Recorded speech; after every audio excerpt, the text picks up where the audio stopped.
In every story you've ever heard, the action took place somewhere, and that place is called the setting. And since we've been learning how to read biblical narratives, let's talk about how settings work in the Bible. So, settings are a crucially important tool in the hands of the biblical authors. Really? Yeah, think of it this way. When you start a story, everything is new.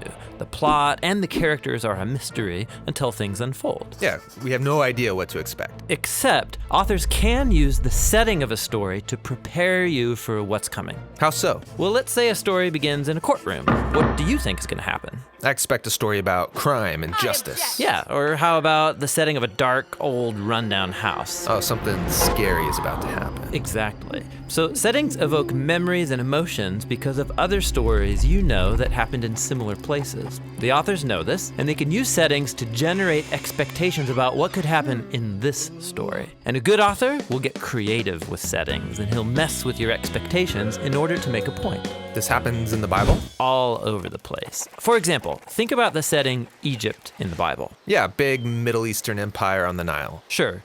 Now think about the first biblical story where someone ends up in Egypt. It's about Abraham. God calls him to journey by faith to a new land, and he promises to give him a huge family. So he sets out, but he arrives during a famine.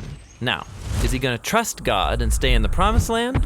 Or will he leave the land and go look for food on his own? Yeah, Abraham leaves and goes down to Egypt. And there, in Egypt, things go downhill fast. Abraham denies that Sarah is his wife to save his own neck, and then Pharaoh tries to marry her for himself. Okay, first impression of Egypt, not a great place to visit. But God then rescues them. He strikes Egypt with plagues, and so Pharaoh relents and sends Abraham away with loads of wealth. So, what do we learn about Egypt as a setting from this story? It's the place people end up because of stupid decisions, but it's also a place where God comes and rescues his people. Yep, and the next main story in Egypt follows the same pattern. Abraham's great-grandsons make a bunch of stupid choices, and they eventually lead them to Egypt because of another famine. Down in Egypt, uh-oh. So generations pass, and the family ends up as slaves in Egypt, and what do you think's gonna happen? God's gonna send some plagues and rescue his people. It's like he saw it coming. After the Israelites get back to the Promised Land, God tells them to never go back to Egypt for any reason. It's the place of trouble and oppression. So when future biblical characters go to Egypt, I'm supposed to cringe. Right. Like Solomon, at the peak of his wealth and power, he married the king of Egypt's daughter, and then he started sending Israelites there to import Egyptian stallions. And then, a generation later, that alliance goes bad. Egypt oppresses Israel all over again. So biblical settings carry with them all these memories of previous stories, which create expectation. Yeah, it's a brilliant literary device to infuse stories with meaning. Now, biblical authors, they're brilliant. They can build up your expectations, but also creatively mess with them. Like how? Egypt's a perfect example.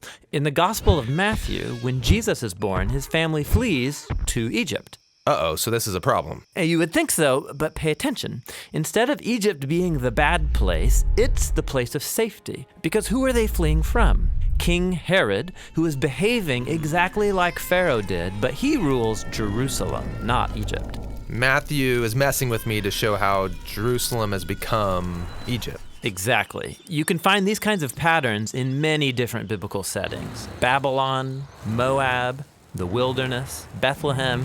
The list goes on. Which is a big list. And it gets bigger, because sometimes the setting isn't just a place on a map. It's a type of situation, but they work the same way that settings do. For example, when people move toward the east, expect trouble. Adam and Eve were banished to the east, and then Cain wanders to the east. People move to the east to build Babylon. And all of these narratives are designed to point forward to when the Israelites as a people will be exiled to the east in Babylon. Ah, nice. Which leads to one more type of setting in biblical narrative, and that's time, or how long events take. Like, time periods of 40 are often associated with stories where people's faithfulness is tested. Noah in the boat for 40 days and 40 nights. Then he gets off and gets totally drunk.